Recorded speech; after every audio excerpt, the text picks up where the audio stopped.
In this video, I'll be talking about YouTube's new update with Short, where you can now go live in the portrait mode.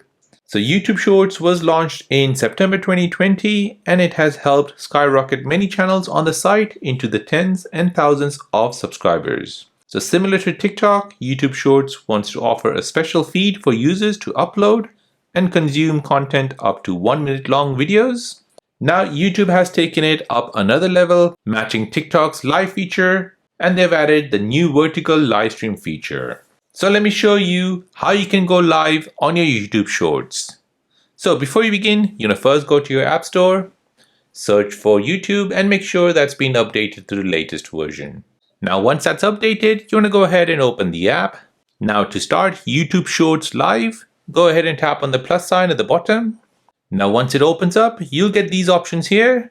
You might be on Short, however, you'll see the new option called Live, which will be just on the right hand side. So to start a YouTube Short live, go ahead and tap on that. From here, go ahead and configure all these settings. So set the title, the visibility, the audience. You can also collaborate with other YouTube users, give a description, your location. You can schedule it for later on.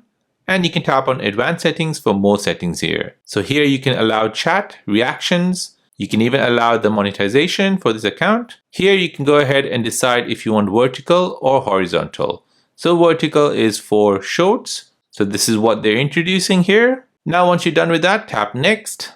On the screen, this will show you what your profile picture will look like. You can tap on the pencil icon and take a new picture or upload a photo.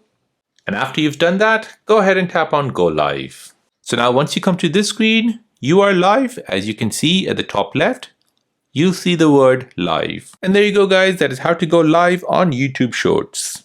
Now if you're new on the channel and you want to find out more about your iPhone, your Android phone, or any other social media apps, then don't forget to subscribe to this channel. Hit the like button if you find this video useful. Thank you for watching and see you in the next one.